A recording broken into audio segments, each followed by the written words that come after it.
जैसा कि आप जानते हैं कि हमारा ये अंक युग प्रवाह की 1 वर्ष की यात्रा का अंतिम अंक है। विगत यात्रा और आगामी योजना के संदर्भ में सुनिए आदरणीय डॉक्टर प्रणव पंड्या जी का विशेष संदेश। युग प्रवाह पत्रिका के 24 अंक इस अंक के साथ पूरे होने जा रहे हैं। 1 वर्ष पूरा हुआ। यह एक वीडियो पत्रिका के रूप में आरंभ हुई। पाक्षिक हर पखवाड़े एक पत्रिका हर व्यक्ति के घर पहुंचे और केबल नेटवर्क के माध्यम से लोग इसे देख सके। हमारे परिजनों ने इस वीडियो पत्रिका को सराहा और इसके माध्यम से जो उनके पास संस्कृति के बारे में और एक विराट गायत्री परिवार के जो मिशन के रूप में इतनी गतिविधियां चल रही हैं उनके बारे में लोगों ने जाना। 1 वर्ष की यात्रा बहुत लंबी यात्रा होती है। जब हम देखते हैं कि 24 अंक निकाले गए और 24 अंक में 50-50 मिनट की 1-1 घंटे की वो जानकारी दी गई जो कि भारतीय संस्कृति प्रधान है। इस बीच हमारा देव संस्कृति विश्वविद्यालय आरंभ हुआ।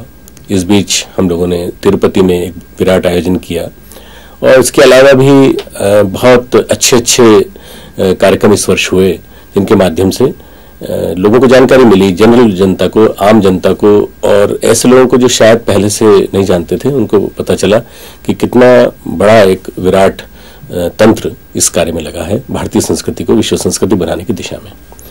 अब चूंकि वर्षगांठ का समय है इसलिए सबको बधाई देने का मन करता है और आप सभी को ये बताने का मन करता है कि इस प्रक्रिया को हम चालू रखेंगे।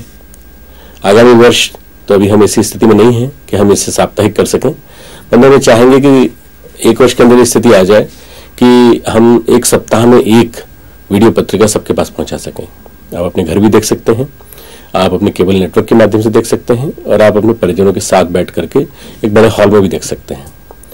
यह पत्रिका लोगों ने इतनी रोचक पाई है कि कई प्रकार के सुझाव भी दिए हैं, कई प्रकार की उनकी अपनी गतिविधियां भी हमारे पास आई हैं और कुछ ऐसा क्रम बना कि लोगों के चिंतन, लोगों के मानसिकता में बदलाव भी आया और लोगों ने जाना कि अच्छाई की और दिशा में चलने वाले कितने लोग काम कर रहे हैं। अच्छाई छूत की तरह से फैलती है। यदि अच्छे काम, सक्सेस स्टोरीज हम लोगों को दिखाएं और उनको बताएं कि कितने अच्छे बढ़िया काम चल रहे हैं और लोगों के चिंतन कितनी तेजी से बदल रहे हैं, कितने रचनात्मक काम सारे देश में हो रहे हैं, तो लोग जुड़ते चले जाते हैं और अधिक से अधिक संख्या में उस काम में करने में उनकी उमंग पैदा होती है। अब इस आयोजन को सफल बनाने में और जो हम अपने यहाँ के इलेक्ट्रॉनिक मीडिया डिवीजन के माध्यम से जिस तंत्र को चलाते हैं इसको पूरा संपन्न करने में आपकी एक बहुत बड़ी भूमिका है। क्या भूमिका है आप जानना चाहेंगे? ये भूमिका है कि आप अपने आसपास भी देखें और अपने आसपास जो इस तरह के आपके घटनाक्रम हो रहे हैं उनको आप चाहें तो वीडियो पे, अच्छी वीडियो पे रिकॉर्डिंग करके, वीडियो हमारा जो सामान्य वीडियो होता है उसी पर रिकॉर्डिंग करके भेजें, परंतु पहली कॉपी भेजें। और अगर आप अपने यहाँ की गतिविधियों को भेजेंगे जिसमें कि विभिन्न प्रकार के रचनात्मक आयोजन चल रहे हैं, विभिन्न प्रकार की सांस्कृतिक गतिविधियां चल रही हैं, छात्रों को से लेकर के और गृहिणियों तक और विभिन्न प्रकार के सांस्कृतिक त्योहारों, पर्व त्योहारों के क्रम के माध्यम से, जन्म दिवस के माध्यम से आपने सही अर्थों में समूह चेतना को जगाने का प्रयास किया है, तो ऐसे क्रियाकलापों की जानकारी आप हमें देते रहेंगे तो हम उन्हें फिर अपने इस नेटवर्क के माध्यम से हम हाईलाइट करते रहेंगे। पूरे देश का व्यक्ति जानेगा कि कहीं पर किसी ने क्या प्रयोग किया है। इसमें एक बात का ध्यान रखें कि अपने व्यक्तिगत क्रियाकलाप को हाईलाइट करने की दृष्टि से केवल एक छोटा सा घरेलू या पारिवारिक कोई उत्सव हो उसको आप भेजेंगे तो हम नहीं दिखा पाएंगे। आपकी दिखाई हुई चीज ऐसी हो जो वास्तव में लोगों को लगे कि ये नकल करने योग्य है, अनुकरण करने योग्य है।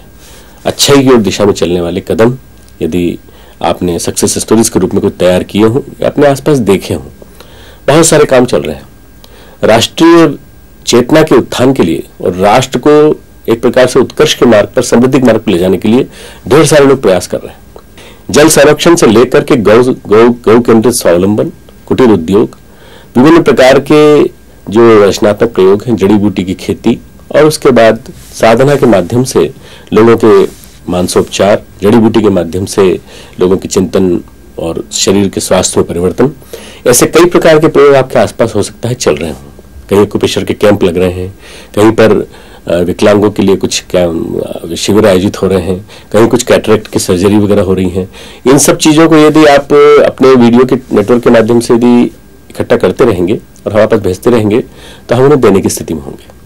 मैंने जैसा बताया कि पहली कंडीशन ये कि पारिवारिक स्तर का ना हो, सामाजिक स्तर का हो, और दूसरा जो मैं बताना चाहता हूँ वो ये कि उसकी क्वालिटी, वीडियो क्वालिटी अच्छी हो। अगर वीडियो क्वालिटी अच्छी नहीं होगी तो हम अच्छा होते हुए भी कार्यक्रम नहीं दिखा पाएंगे, क्योंकि हम इससे ज़्यादा इम्प्रूव नहीं कर सकते। जो आपने भेजा है वो अच्छी क्वालिटी का होना चाहिए, जैसे मैंने कहा पहली कॉपी हो। दूसरी बात, हमारा देव संस्कृति विश्वविद्यालय बड़ी तेजी से रचनात्मक प्रगति कर रहा है। इस वर्ष उसने जुलाई में कार्य करना आरंभ किया और सरकार ने उसको 100% आयकर में छूट भी दे दी। लगभग 200 करोड़ का पूरा प्रोजेक्ट है।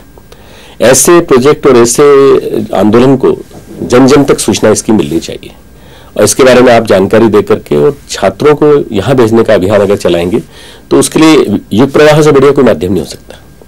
इलेक्ट्रॉनिक मीडिया नेटवर्क की क्वालिटी और अच्छी इंप्रूव करने का हमारा मन है। हमारे पास जो भी स्टूडियो है ये और हमारा जो सेटअप है, इस सेटअप को हम बहुत बढ़िया बनाने की कोशिश कर रहे हैं। हमारी इच्छा रहेगी कि विविधतापूर्ण कार्यक्रम हमारे चले। हमारे जो स्तंभ है अभी, इन स्तंभों की भी हम संख्या बढ़ाएंगे। समय तो उतना ही रखेंगे, पर ऐसी रोचकता बनाने की कोशिश करेंगे जिससे कि व्यक्ति को 45 मिनट 48 मिनट बंद जाना पड़े, सांस्कृतिक चेतना के बारे में उसको सोचने मजबूर होना पड़े, और एक बार नहीं 2 बार 3 बार देखने का उसका मन करे। जब ऐसी स्थिति आएगी तो हम साप्ताहिक करने की सोचेंगे, ताकि सप्ताह में 2-3 बार देख करके फिर उसे एक रिकॉर्ड के रूप में वो अलमीरा में रख लें और उसके बाद अपनी वीडियो लाइब्रेरी को मजबूत करते रहें। आने वाला समय बड़ी तेजी से बदल रहा है और देखते देखते गायत्री परिवार 7-8 करोड़ तक पहुंच चुका। हम चाहते हैं कि एक वीडियो मैगजीन कम से कम 2-2.5 लाख व्यक्तियों द्वारा देखी जाए। इसके लिए सभी जो सुनने वाले हैं उनसे भी प्रार्थना कि वे औरों से भी इसकी चर्चा करें, और चर्चा करके औरों को उसके बारे में बताएं कि कैसे एक इतना बड़ा कार्यक्रम एक तंत्र के माध्यम से चल रहा है, जहां पर योग, प्राकृतिक चिकित्सा, आयुर्वेद और उससे लेकर के ध्यान और विभिन्न प्रकार के जो उपक्रम हो सकते हैं वो सारे के सारे एक स्थान पर संचालित हो रहे हैं। कार्यकर्ताओं के निर्माण का तंत्र यहाँ पे क्रियाशील हो रहा है। हम लोग एक धर्म विज्ञान केंद्र हमने आरंभ किया है, जहाँ पर धर्म विज्ञान केंद्र में हम 6-6 माह का प्रशिक्षण, भारत के सभी धर्मों के व्यक्तियों का प्रशिक्षण उसमें देने जा रहे हैं। भारत के सभी धर्मों को प्रशिक्षण उसमें देने जा रहे हैं। इसमें धर्म दर्शन, मनोविज्ञान और उनकी प्रत्येक धर्म की विस्तृत जानकारी, उनकी उपासना पद्धति, इस प्रकार से विभिन्न धर्मों के छात्र यहाँ आएंगे, भारत से भी, भारत के बाहर से भी, विश्व के कोने कोने से भी। और आप जानते हैं कि 70-80 देशों में गायत्री परिवार बसता है। 70-80 देशों में क्या क्या गतिविधियां चल रही हैं, देश के कोने कोने में क्या क्या चल रहा है, और हमारी ग्राम तीर्थ योजना के अंतर्गत भारत के कोने कोने में, गाँव गाँव में क्या चल रहा है, ये सारा का सारा पूरा बताने का हमारा मन है। और ये बताने के लिए सबसे बढ़िया माध्यम है इलेक्ट्रॉनिक, क्योंकि ये व्यक्ति के चिंतन में बैठ जाता है, व्यक्ति के चिंतन प्रवाह में स्थान कर लेता है और उसके बाद उसकी संवेदना को प्रभावित करता है। हम सब लोगों का प्रयास होना चाहिए कि इस वर्षगांठ पर हम एक संकल्प लें कि हम कम से कम इसके दर्शक 5 से लेकर 10 की संख्या में बढ़ाएंगे। इससे क्या होगा कि अधिक से अधिक लोगों तक ये मिशन का प्रचार प्रसार फैलेगा और अच्छी चेतना, सांस्कृतिक चेतना के विस्तार की जो अनिवार्य आवश्यकता महसूस की जा रही है, उससे युग बदलेगा, अनिवार्य परिवर्तन आएगा। भाइयों बहनों, हमारे देश में कभी खिलती है दिवाली तो कभी रंगती है होली, कभी बंधती है राखी तो कभी उड़ती है पतंग बन पाखी। यहाँ की ऋतुएं और मौसम पर्व त्योहारों से भरे पड़े हैं। हर पर्व त्योहार बनाने का तरीका कुछ ऐसा है जिससे उस ऋतु में प्रवाहित प्रकृति का विशेष भाव प्रवाह प्रकाशित होता है, या यूं कहें कि वह भाव मनुष्य में जीवंत जागृत हो उठता है। ये पर्व अपने आप में जीवन जीने की कला भी संजोए होते हैं। जैसे दीपक को ही ले लीजिए, स्नेह, सहकार, त्याग, बलिदान और स्वयं तप कर दूसरों को प्रकाश देने की प्रेरणा देता है। वास्तव में इन्हीं गुणों में मानव जीवन की गरिमा है। शायद इसीलिए दिनकर जी ने कहा है कि नरता का आदर्श तपस्या के भीतर पलता है। नरता का आदर्श तपस्या के भीतर पलता है, देता वही प्रकाश आग में जो अभीत जलता है। धन्य है यह देश और यहाँ की संस्कृति जिसने जीवन को समग्रता के साथ स्वीकारा है। उसी समग्रता और पूर्णता को जीने की कला इस संस्कृति में पग पग पर सीखने को मिलती है। इस भव्य और दिव्य संस्कृति में छिपे जीवन मूल्यों और ज्ञान विज्ञान भरे पक्षों को हम विभिन्न प्रस्तुतियों के माध्यम से अपनी इस वीडियो पत्रिका युग प्रवाह में आपको दिखाते आए हैं। पिछले वर्ष लगभग इन्हीं दिनों युग प्रवाह का सफर आरंभ हुआ था। हमारी यह पाक्षिक पत्रिका अब अपने 24 अंक पूरे करते हुए 1 वर्ष की यात्रा तय कर चुकी है। आइए देखते हैं इस यात्रा की कुछ झलकियां। सबसे पहले स्तंभ अमृत चिंतन के अंतर्गत हम देखते आए हैं परम पूज्य गुरुदेव एवं वंदनीय माता जी द्वारा उद्बोधित जीवन विद्या संबंधी विचार। प्रस्तुत है कुछ उन्हीं के संकलित अंश। उस आदमी का नाम देवता है जो अपनी सुविधाएं और अपनी संपदाओं को मिल बांट के खाता है। देवता अकेले नहीं खाते, मिल बांट के खाते हैं। अगर आपके पास कोई चीज है तो आप मिल बांट के खाइए। ज्ञान आपके पास है तो उसका फायदा औरों को मिलने दीजिए। आपके पास पैसा है तो मिल बांट के खाइए, हर एक को फायदा उठाने दीजिए। अपनी संपदा को बांट के खाइए और दूसरों की मुसीबतों को बटा लीजिए। देवता यही काम करते हैं। भगवान ने तो आपको राजकुमार बनाया है ना, आपको बुद्धि दी है ना, आपको वाणी दी है ना, आपको हाथ पांव दिए हैं ना, आप तो घर में रहते हैं ना, आपको जीविका है, पहली तारीख को तनख्वाह मिल जाती है, रोटी खा लेते हैं ना। दूसरे जानवरों को देखिए, उन बेचारों को न कोई तनख्वाह है, न कोई नौकरी है, न कोई कपड़ा है, न कोई बोलने का ढंग है। इस सब के तुलना में आपको कितना मिला हुआ है, आप इस पर खुशी नहीं मना सकते, आप प्रसन्न नहीं हो सकते, आपके चेहरे पर मुस्कुराहट नहीं आ सकती कि जो हमारी वर्तमान परिस्थितियां हैं उसमें हमको प्रसन्न रहने का हक। आप तो हमेशा अभावों को सोचते रहते हैं। अभावों को सोचने का अर्थ होता है नरक। आपके पास देने को बहुत है। जैसा पैसा हमारे पास कम है तो पैसा कौन मांग रहा है आपसे, और पैसा देकर के आप क्या भला करेंगे आदमी का। आप दूसरों को प्यार दीजिए, आप दूसरों को सम्मान दीजिए ना। देखिए सम्मान का दुनिया की कितनी प्यासी है। लोगों को प्रोत्साहन दीजिए ना। देखिए आपको प्रोत्साहन देकर के छोटे छोटे आदमी क्या से क्या बन सकते हैं। आपके पास देने की अगर मनोवृत्ति हो तो आप कुछ भी दे सकते हैं। आप 4 रोटी खाते हैं, 3 रोटी खाइए और 1 रोटी बचा दीजिए गरीबों के लिए। फिर आप देखेंगे किस तरीके से आपको शांति मिलती है और किस तरीके से आप प्रसन्नता के नजदीक चले जाते हैं। भगवान का नाम प्यार है। प्यार आप भीतर पैदा कीजिए ना। जिस दिन आप प्यार पैदा करेंगे उस दिन आपके मन में से एक ही उमंग और ऐसी हिलोर उत्पन्न करेगी कि हमको कैसे दूसरों की सहायता करनी चाहिए। जब दूसरों की सहायता करने के लिए आमादा होंगे तो आपको अपने में से कटौती करनी पड़ेगी। फिर साधु और ब्राह्मण का जीवन जीना पड़ेगा। ब्राह्मण किफायतदार को कहते हैं, मितव्ययी को कहते हैं, अपरिग्रही को कहते हैं, सर्व संतोषी को कहते हैं। आप ब्राह्मण बनिए, जो उचित है उसी को विचार करें, जो संभव है उसी में हाथ डालें। आपके हाथ में यह संभव है कि अपने मन को बदलें, अपने ढर्रे को बदल दें, अपने रवैये को बदल दें, अपने सोचने के तरीके को बदल दें, अपने स्वभाव को बदल दें। ये बदल देना आपके लिए बिल्कुल संभव है। पति और पत्नी दोनों एक हो जाते हैं तो फिर तो क्या कहने की है। वो दाम्पत्य जीवन में स्वर्ग ही स्वर्ग है, नर्क है कहाँ। प्रथा का उन्मूलन नहीं हो पा रहा है। आखिर क्यों नहीं हो पा रहा है? इसलिए नहीं हो पा रहा है कि हम संत कहलाने वाले तो है, लेकिन हमारे जो क्रिया होनी चाहिए देश के लिए, समाज के लिए और विश्व मानव के लिए, वो हमारी क्रिया हमारे अंदर से पैदा नहीं हुई।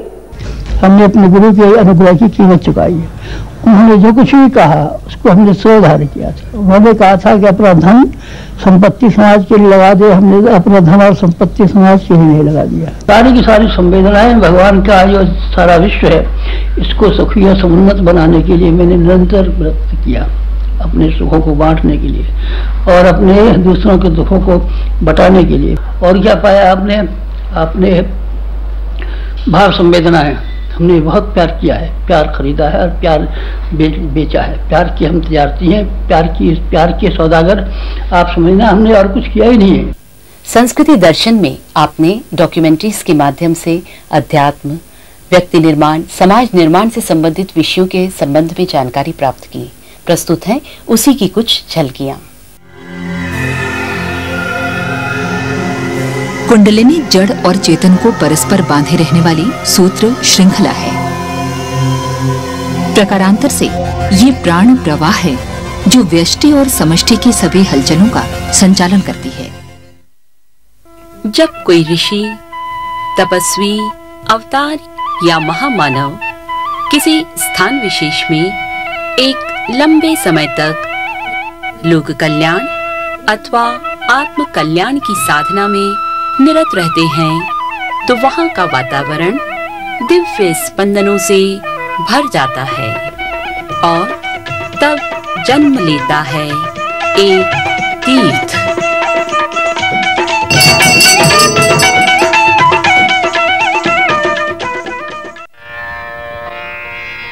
सन 1978 में स्थापित इस शोध संस्थान का उद्देश्य है अध्यात्म और विज्ञान का समन्वय। अपने भीतर की समूची मानसिक शक्ति को एकाग्र या केंद्रीभूत करते हुए तन्मय हो जाना ही ध्यान है। ध्यान प्रत्यक्ष जगत को दिव्य जगत से जोड़ने वाली सीढ़ियों की तरह है। आत्मबोध और आत्मसिद्धि का रास्ता यहीं से प्रारंभ होता है। ध्यान एक ऐसी ही विधा है जिसमें चेतना के बिखरे कण एक दिशा में प्रवाहित होकर मनुष्य के सुप्त दिव्य केंद्रों को जागृत कर देते हैं।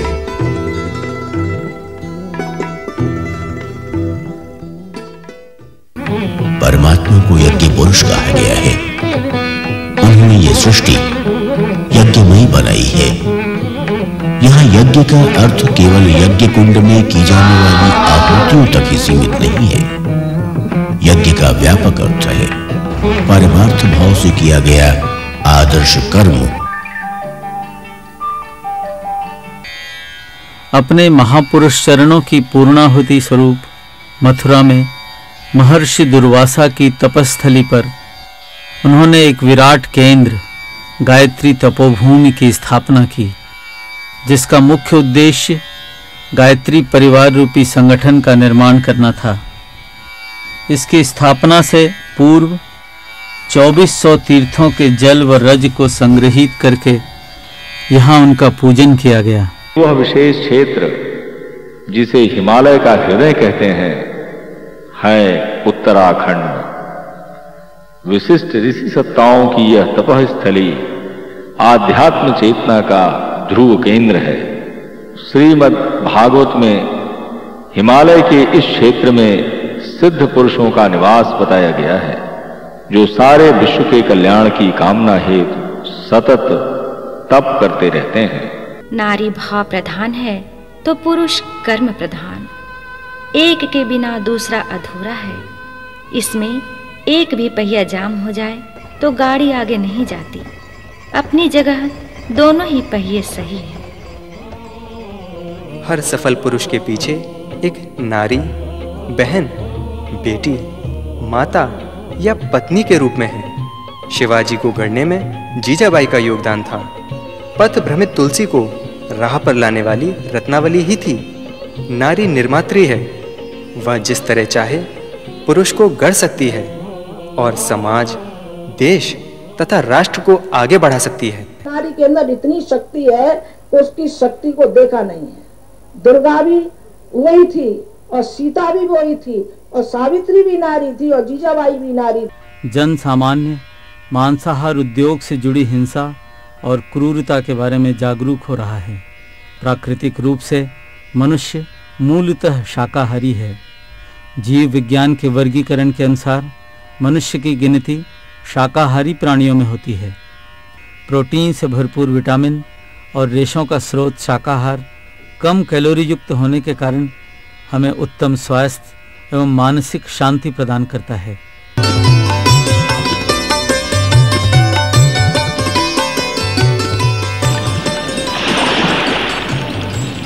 विश्व की प्राचीनतम संस्कृति भारतीय संस्कृति है, यानी जीवन जीने की एक अद्भुत दैवी कला। इसलिए इसे देव संस्कृति भी कहते हैं। भारतीय संस्कृति के मूल आधार हैं गायत्री और यज्ञ, यानी सद्ज्ञान और सत्कर्म। स्वाहा स्वाहा स्वाहा। ब्राह्मण श्रेष्ठ विश्व में जन जन के हितकारी है। ब्रह्मभूत है, सत्य रूप है, तेजस्वी व्रतधारी है। हे महान ऋषि अपने आप को नमस्कार हम सबका है। आज आप पर भी ऋषिवर कुछ यज्ञ भार हम सबका है। मनुष्य में देवत्व के उदय और धरती पर स्वर्ग के अवतरण हेतु जन चेतना जागरण के लिए गायत्री परिवार द्वारा देश विदेश में जो प्रयास चल रहे हैं, उनके समाचार हम देखते आए हैं जागृति के अग्निकण में। प्रस्तुत है गत वर्ष के कुछ कार्यक्रमों की झलकियां।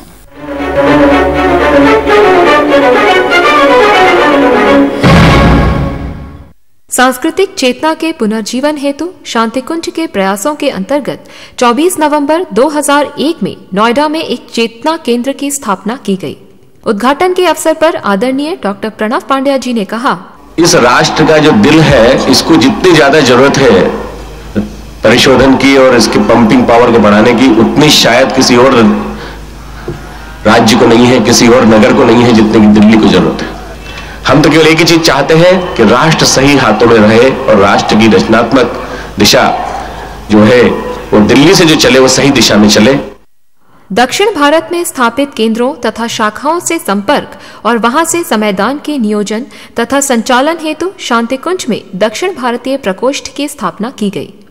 दक्षिण भारतीय भाषाओं में पत्राचार एवं दक्षिणी मूल के लोगों के आगमन पर उनके स्वागत, आवास एवं मार्गदर्शन का कार्य यही प्रकोष्ठ करेगा।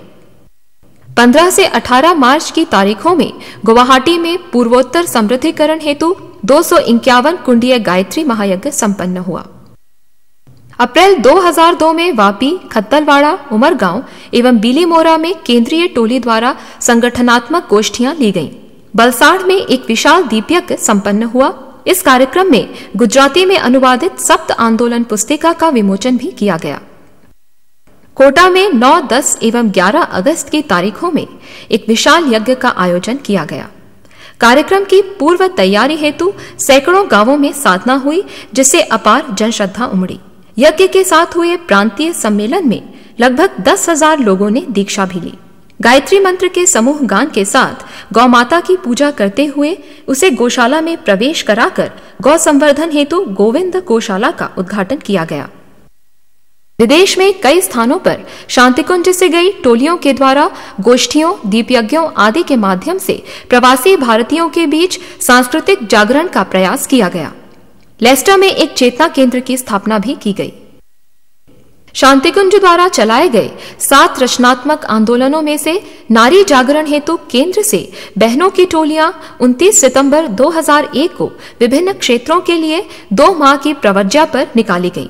आदरणीय डॉक्टर प्रणव पांड्या जी एवं शैल जी द्वारा मंगल तिलक करते हुए तथा ब्राह्मणत्व और प्रवृज्जा के प्रतीक ब्रह्मदंड, झोला, दुपट्टा आदि देकर उनकी विदाई की गई। इस अवसर पर आदरणीय शैल जी ने कहा कि माता जी की वंशधर ये बेटियां लाखों निवेदिताओं को जन्म देंगी व समाज को ये बताएंगी कि जलना ही नारी की नियति नहीं है, वे समाज का नेतृत्व भली प्रकार कर सकती हैं। आदरणीय डॉक्टर प्रणव पांड्या जी ने नारी जागरण के तात्पर्य को स्पष्ट करते हुए कहा, 21वीं सदी का समय नारी सदी का समय है और नारी सदी अर्थात संवेदना की सदी। नारी ही आने वाले युग में परिस्थितियों को बदल सकती है। पुरुष ने तनाव को जन्म दिया है, पुरुष ने एग्रेशन को जन्म दिया है, पुरुष ने संघर्ष को जन्म दिया है। शांतिकुंज की ब्रह्मवादिनी बहनों की टोलियों के कार्यक्रम देश के विभिन्न शहरों जयपुर, अलवर, देवरिया, बाराबंकी, गुना, इंदौर आदि शहरों में संपन्न हुए। इन कार्यक्रमों की सफलता तथा क्षेत्रीय मांग को देखते हुए इन बहनों की टोलियों की प्रवृत्तिया का कार्यक्रम सतत जारी है। स्वच्छता अभियान के अंतर्गत कर्मठ कार्यकर्ताओं की वाहिनियां गठित कर विभिन्न गांवों की सफाई की गई।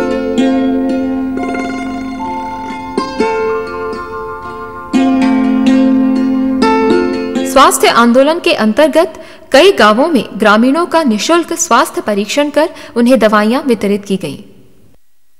शिक्षा को अधिक कारगर और उपयोगी बनाने के लिए शिक्षा में विद्या के समावेश हेतु तथा शिक्षा को स्वावलंबी और व्यवहारिक बनाने के उद्देश्य से शिक्षक प्रशिक्षण सत्रों का आयोजन विभिन्न शहरों में किया गया। पर्यावरण क्रांति के अंतर्गत विभिन्न स्थानों पर वृक्षारोपण एवं पर्यावरण बचाव रैलियां निकाली गईं। हरिद्वार में पर्यावरण के प्रति जागरूकता बढ़ाने के लिए 5 से 11 जून तक शांतिकुंज ने जिला प्रशासन, उत्तरांचल पर्यटन आदि के साथ भाग लेते हुए प्रभावी रैली निकाली एवं तीर्थ क्षेत्र हर की पौड़ी की सफाई भी की। गायत्री शक्तिपीठ वाटिका द्वारा तंबाकू निषेध दिवस मनाया गया। इसमें हाथी घोड़ों पर व्यसन विरोधी बैनर लगाकर रैली का आयोजन किया गया।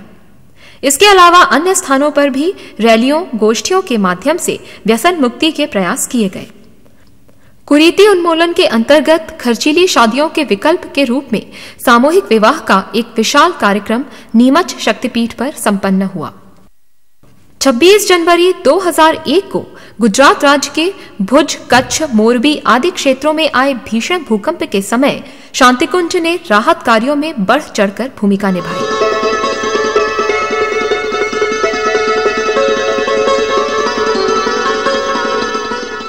अगस्त में बूढ़ा केदार में बादल फटने की भीषण दुर्घटना से आहत लोगों को राहत पहुंचाने हेतु शांतिकुंज की एक टोली वहां पहुंची, जिसने बाढ़ से प्रभावित लोगों के भोजन की व्यवस्था की तथा टोली के निष्णात चिकित्सकों ने लोगों का स्वास्थ्य परीक्षण कर उन्हें दवाइयां वितरित की। शांतिकुंज से राजतंत्र और धर्मतंत्र के समन्वय के प्रयास भी चलते रहते हैं। विभिन्न राजनयिक यहां आते और विचार विमर्श करते रहते हैं। 25 अगस्त 2002 को लखनऊ में विधायकों के बीच एक विचार गोष्ठी संपन्न हुई, जिसका विषय था परिवर्तन के इन महान क्षणों में जनप्रतिनिधियों के उत्तरदायित्व। शांतिकुंज को प्रजनन एवं बाल स्वास्थ्य हेतु उत्तरांचल का क्षेत्रीय प्रशिक्षण केंद्र बनाया गया है। प्रतिमाह यहां से गैर सरकारी संगठनों को प्रशिक्षण दिया जाएगा।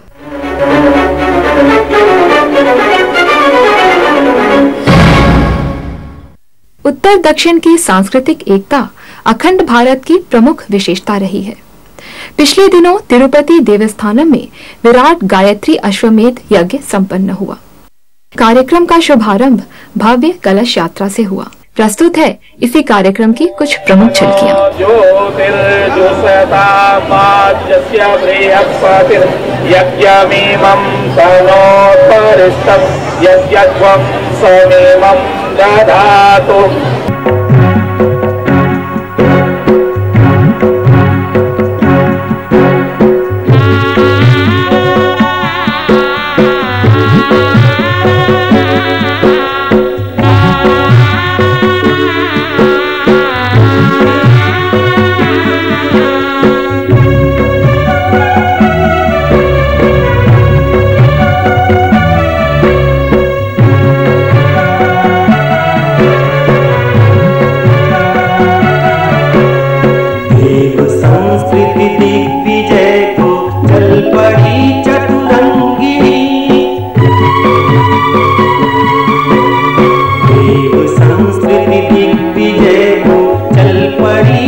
माता जी की सूक्ष्म उपस्थिति में बैठे हुए सभी हमारी देवी स्वरूपा बहनों, शक्ति स्वरूपा माताओं, देवतुल्य हमारे सभी भाई, कलश यात्रा जन जन के अंदर एक उल्लास मचाने के लिए है, एक उमंग पैदा करने के लिए है कि हम सब मिलजुल करके इस युग को नया बनाएंगे। अब 5 साल से जहां बरसात नहीं हुई थी वहां कुछ भावनाशील तैयार हो गए, गांव गांव कलश घूमा, तो उस कलश के घूमने का इतना प्रभाव पड़ा कि पानी इतना गिर गया 3-4 दिन में कि सारा पानी पानी हो गया। 3-4 दिन के अंदर सारा पानी।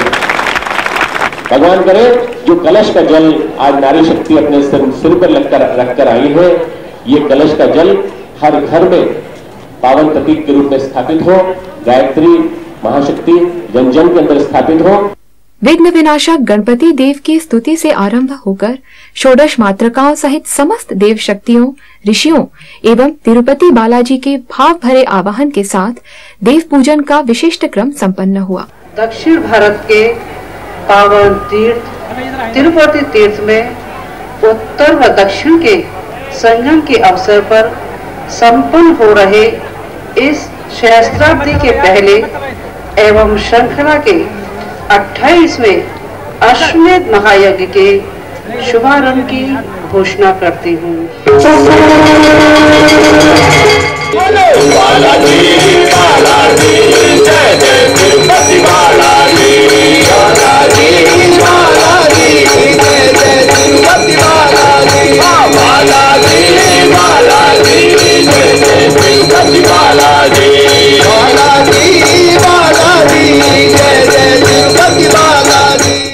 అగ్ని ద్వారా ఆహుతులు సర్వత్రా వ్యాపింప చేయడం వీలవుతుంది. అందుకే ఇప్పుడు ఈ యజ్ఞాగ్నిని అశ్వంగా మనం భావిస్తున్నాం. సమర్థులైనటువంటి శ్రేష్ఠులైన వ్యక్తులు తమ సామర్థ్యాన్ని సమాజం కోసం వినియోగించడమే అశ్వమేధం.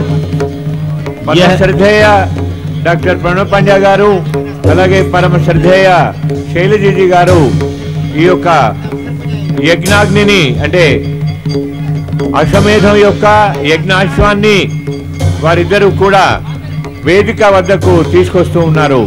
1926 నుండి పరమ పూజ్య గురుదేవులు వేదమూర్తి తపోనిష్ట పని శ్రీరామ శర్మ ఆచార్య గారి చేత స్థాపించినటువంటి అఖండ జ్యోతి నుంచి తీసుకురాబడినటువంటి అఖండ అగ్నిని ఇక్కడ యజ్ఞాశ్వంగా ఈ యొక్క అశ్వమేధ యజ్ఞశాలలో ప్రవేశించింది.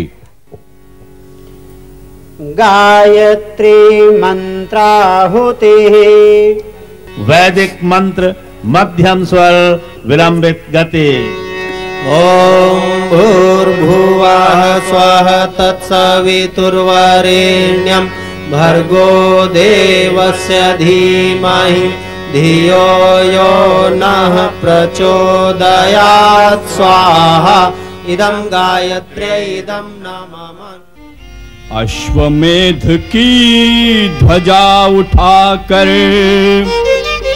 बढ़ो सृजन सेनानी, भारत माँ के गौरव की फिर नई कहानी। भारत मात ख्याति विवरिंचे नूतन विनिपिंचु, भूमि का कर्ज चुकाने चलो नाली तीर्चुकुनेंदु के नडु, नया सौभाग्य जगाने चलो नूतन भाग्य मंदु को नडु। दिग्विजय का आया है पर्व, दिग्विजय पर्व में तेंचनु अब अवसर मत चूको, करुणम जारी पोनिवतु।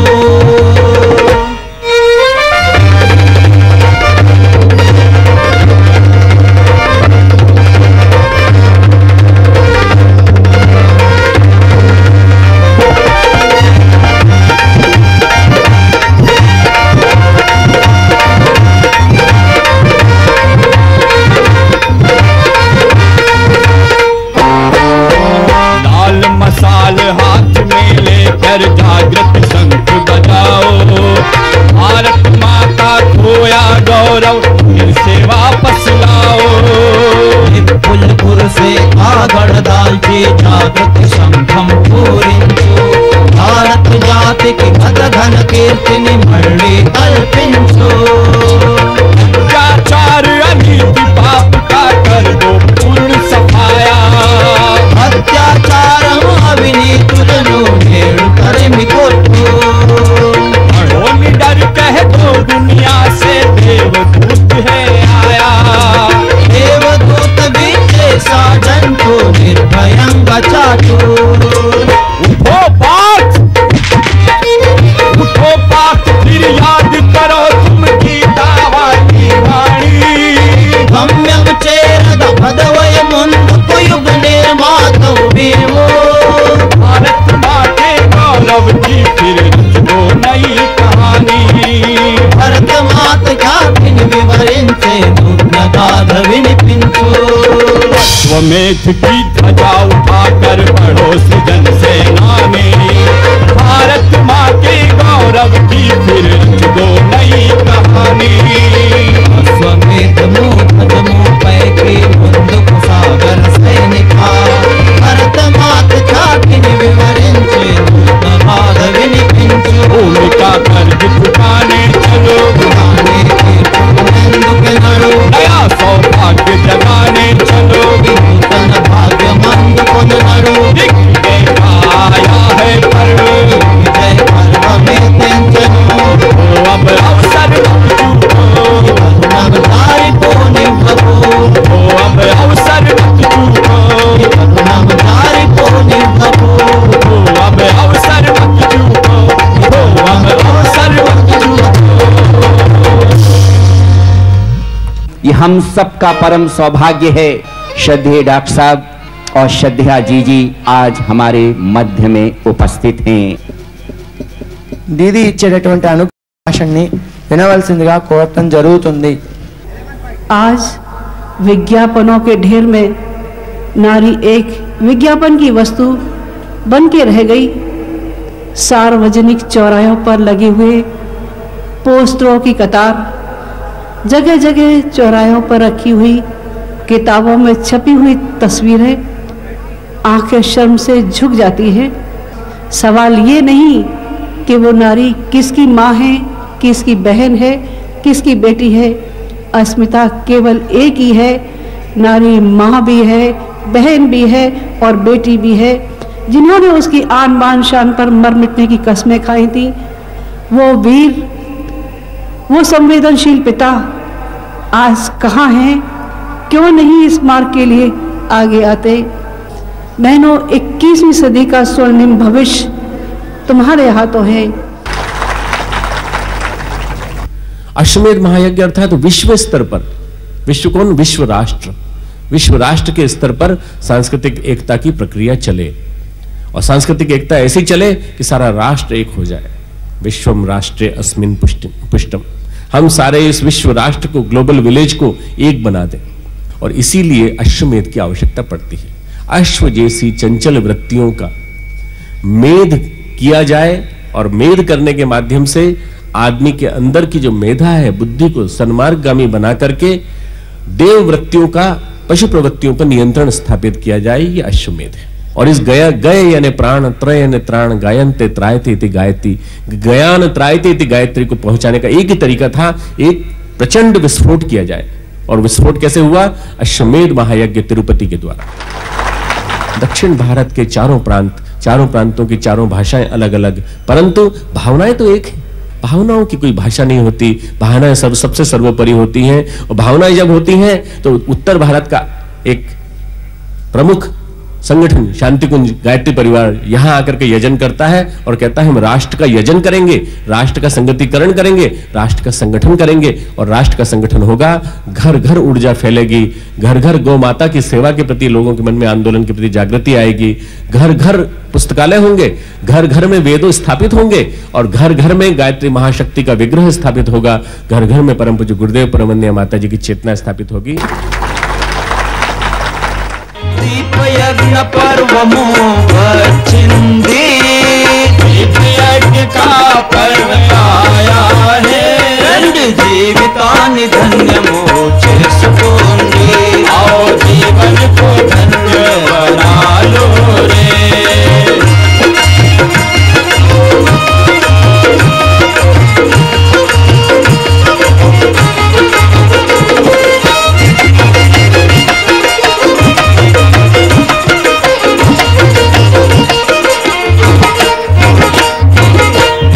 हिमालयम नंदिरुस्लुमुनुलवच्चे, पावन हिमालय से ऋषि मुनि आए. परमात्मुनि संदेशमुतेचे, ईश्वर का संदेश लाए. अमूल्यमैन आशीष लो अंग पोंडी, भगवान वरदान पालो रे. रंगे जीवितानि धन्य मोचे सुकोंडी, आओ जीवन को धन्य बना लो रे. दीप यज्ञ पर्वमो वचिंदी, दीप यज्ञ का पर्व आया है. रंगे जीवितानि धन्य मोचे सुकोंडी, आओ जीवन को धन्य बना लो रे. रंगे जीवितानि धन्य मोचे सुकोंडी, आओ जीवन को धन्य बना लो रे. रंगे जीवितानि धन्य मोचे सुकोंडी, आओ जीवन को धन्य बना लो रे. रंगे जीवितानि धन्य मोचे सुकोंडी, आओ जीवितानि धन्य बना लो रे. తిరుపతి వెంకటేశ్వర స్వామి ఛత్రఛాయలో ఈనాడు మనం అందరం కూడా ఈ దీపయజ్ఞ మహాపర్వాన్ని ప్రారంభించుకోబోతున్నాం. ज्योति के पुंज अनादि अनुपम, ब्रह्मांड व्यापी आलोक करता. दारिद्र्य दुख भय से मुक्त कर दो, पावन बना दो हे देव सविता. ब्रह्मनिष्ठो से आदि पूजित वेदज्ञ जिसके गुणगान करता। सद्भावना हम सब में जगा दो, पावन बना दो हे देव सविता। योगियों के शुभ मार्गदर्शन, सद्ज्ञान के आदि संचार करता। प्रणिपात स्वीकार लो हम सभी का, पावन बना दो हे देव सविता। पावन बना दो हे देव सविता, पावन बना दो हे देव सविता, पावन बना दो हे देव सविता, पावन बना दो हे देव सविता। बोले वेद माता गायत्री की। గాయత్రి మంత్రాన్ని స్వాహా శబ్దంతో చెప్తూ భావనాత్మకంగా ఆహుతులను సమర్పించండి.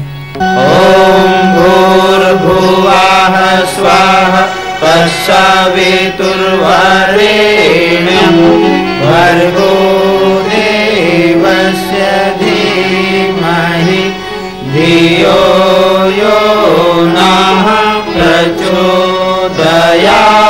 స్వాహా। इदं गायत्र्यै इदं नमः। महामृत्युंजय मंत्राहुतिः। ओम त्र्यंबकं यजामहे सुगंधिं पुष्टिवर्धनम् उर्वारुकमिव बन्धनात् मृत्योर्मुक्षीयमामृतात् स्वाहा। इदं महामृत्युंजयाय इदं नमः। आरती।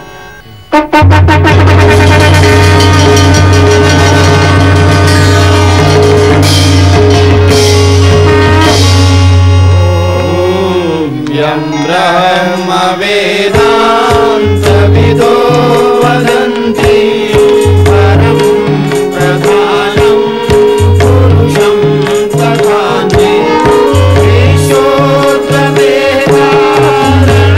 ईश्वरं वा तस्मै नमो वेदविनाशाय।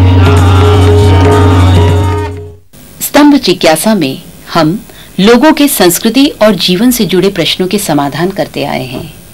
गत वर्ष की यात्रा में जिन विषयों पर चर्चा हुई है, प्रस्तुत हैं उनके कुछ अंश। आचार्य जी ने एक वाक्य में कहा है, हम बदलेंगे युग बदलेगा, हम सुधरेंगे युग सुधरेगा। इस वाक्य का क्या तात्पर्य है? परम पूज्य गुरुदेव ने शुरू से इस बात को रखा कि जब तक व्यक्ति का निर्माण नहीं होगा, व्यक्ति का परिवर्तन नहीं होगा, तब तक समाज की जो बेसिक इकाई है, मूलभूत इकाई है, उसको हम नहीं बदल सकते। पहली आवश्यकता है कि व्यक्ति के चिंतन, व्यक्ति के चरित्र, व्यक्ति के स्वभाव में, आचरण में परिवर्तन आए। जी गायत्री साधना का जो सबसे बड़ा लाभ है वो है मनुष्य के व्यक्तित्व का परिष्कार, उसके स्वभाव में सुधार, उसकी कामनाओं का भावना में परिवर्तन। सब कुछ एक साथ नहीं होता। यूँ कह लीजिए कि शुरू में तो हमारी सदिच्छाएं पूरी होने लगती हैं गायत्री साधना से, फिर जो कई ऐसी कामनाएं हैं जो सही नहीं हैं वो हमारे जीवन से तिरोहित होने लगती हैं। फिर उसके बाद हमारी इच्छा शक्ति की वृद्धि होने लगती है, हमारी स्मरण शक्ति में तीव्रता आने लगती है, हमारी श्रद्धा बढ़ने लगती है, हमारा मूल स्वभाव जो हम दूसरों से व्यवहार करते हैं वो बदलने लगता है। आत्मवत् सर्वभूतेषु, सारे प्राणी हमारे हैं और हमारे यहाँ ज्ञान की परिपक्वता एक अभेद दर्शनम ज्ञानम। जब तक इस विविधता में एकता नहीं दिखती तब तक ज्ञान अभी कच्चा है, पका नहीं हमारे हिसाब से, है ना। ध्यान हम करते हैं, ध्यान में जब तक एक आत्म तत्व सब जगह प्रवाहित नहीं दिखाई देता, शुनि चाहिए शोपकाचे, पंडित से लेकर के पशु तक में अगर एक ही आत्म तत्व नहीं तो वही आध्यात्मिक गुण आया नहीं। तो जब अंदर से आदमी में वो क्षमता पैदा हो जाए कि उसी आत्म तत्व को सब जगह बहता हुआ देखता है। यहाँ ऋषि मुनियों ने तपश्चर्याएं करके, शोध अनुसंधान करके बहुत सारे ऐसे सूत्र सारी दुनिया को दिए हैं जिनको कुल मिलाकर के संस्कृति नाम दिया गया है। और भारतीय संस्कृति इसलिए कहते हैं क्योंकि भारतवर्ष में ये विकसित हुई है, वैसे हम इसको देव संस्कृति कहें तो ज्यादा उपयुक्त होगा। देव संस्कृति का तात्पर्य है कि ऐसी संस्कृति जो सामान्य मनुष्य को भी देवोपम गुणों से युक्त बना देती है, सामान्य मनुष्य में भी देवत्व के गुणों का अभिवर्धन कर देती है, संवर्धन कर देती है, वो देव संस्कृति है। विज्ञान वो है जो हमको भौतिक साधन उपलब्ध कराता है और आध्यात्म आंतरिक जगत की प्रसन्नता का है। आंतरिक जगत और बाह्य जगत ये दोनों एक दूसरे से अलग नहीं किए जा सकते। समाज में सबसे कोई महत्वपूर्ण चीज है तो व्यक्ति है। किसी भी राष्ट्र की संपदा सोने चांदी हीरे मोती से नहीं नापी जा सकती। जिस राष्ट्र में अत्यधिक अच्छे व्यक्ति होंगे वो राष्ट्र उतना ही हर दृष्टि से संपन्न होगा। व्यक्ति शरीर नहीं है, व्यक्ति शरीर नहीं है, शरीर से भी इतर कोई चीज है, और व्यक्ति है तो उसका एक ही जवाब हो सकता है कि वो आत्मा है। इसलिए गुरुदेव ने आत्मा का क्या स्वरूप हो सकता है, आत्मा का कहाँ निवास हो सकता है, आत्मा की क्या पहचान हो सकती है, आत्मा तक कैसे जाना जा सकता है, कैसे पहुंचा जा सकता है, ये सारी विधाएं परम पूज्य गुरुदेव ने इस पुस्तक में क्या हूं मैं स्पष्ट उन्होंने की है। हम जैसा आहार लेंगे वैसा हमारा मानसिक संस्थान भी बनता चला जाता है। इसलिए भोजन पोषक हो, सात्विक हो, ये भी आवश्यक है। जहाँ तक हो सके प्रकृति के ज़्यादा से ज़्यादा निकट रहेंगे, उसके अनुशासन को मानेंगे तो अपने स्वास्थ्य को ठीक रख सकेंगे। और आज जो ये कॉमन बीमारियां हैं, हाइपरटेंशन है, हार्ट अटैक है, डायबिटीज़ है और मानसिक तनाव जिसको मेंटल स्ट्रेस कहा है, इससे वो पूर्णतः मुक्त रह सकते हैं।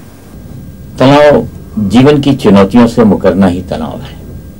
जब मस्तिष्क और हृदय अलग अलग सोचने लगता है तो मनुष्य तनावग्रस्त होता है, वो टूटने लगता है। It's a denial to the challenges of life. देखिए, जिसको लोग तनाव कहते हैं, जो बुरा वाला भाग है वह तनाव नहीं, वह निराशा है। महत्वपूर्ण भाग जो है वह है दबाव। जिन चुनौतियों से आदमी भागता है वो चुनौतियां ही उसको ऊंचा उठाती हैं। बिना तनाव के कहीं भी प्रमोशन नहीं है, कहीं भी उन्नति नहीं है। जितनी जीवन की सफलताएं हैं वो सिर्फ दबाव के कारण ही होती है। अगर हम दुख की परिस्थितियों को तप की मनोभूमि में बिताएं और सुख की परिस्थितियों को योग की मनोभूमि में बिताएं तो निश्चित ही हम कठिन परिस्थितियों में और अच्छी परिस्थितियों में संतुलित जीवन जी सकते हैं। दुख और सुख तो एक प्रवाह है जीवन का, वो तो आता ही रहता है। लेकिन अगर हम चिंतन की दृष्टि से और आत्मबल की दृष्टि से मजबूत हैं तो विचलित नहीं होंगे। योग और तप के साथ हम शानदार जीवन जी सकते हैं।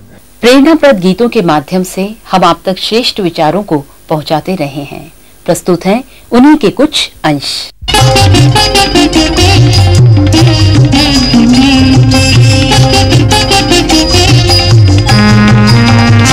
गीत गाते चलो, गुनगुनाते चलो, गीत गाते चलो, गुनगुनाते चलो। तुम प्रगति पंथ पर पग बढ़ाते चलो। जन्म लिया बल के राम, सारा जगत निहाल किया। हे युग ऋषि श्री राम, आपने सचमुच बड़ा कमाल किया। सारा जगत निहाल किया, सचमुच बड़ा कमाल किया। ओम नमः नमो ओंकार। ओम नमः नमो ओंकार। ओम नमः नमो ओंकार। ओम नमः नमो ओंकार।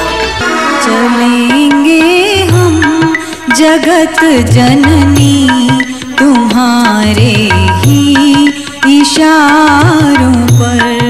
चलेंगे हम जगत जननी तुम्हारे ही इशारों पर।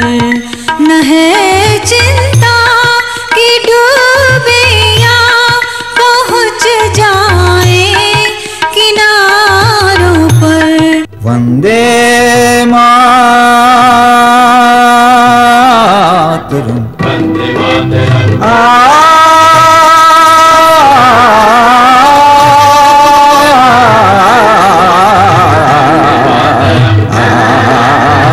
सुजलां सुफलां मलयज शीतलं सस्य श्यामलां मातरं वन्दे सुजलां सुफलां मलयज शीतलां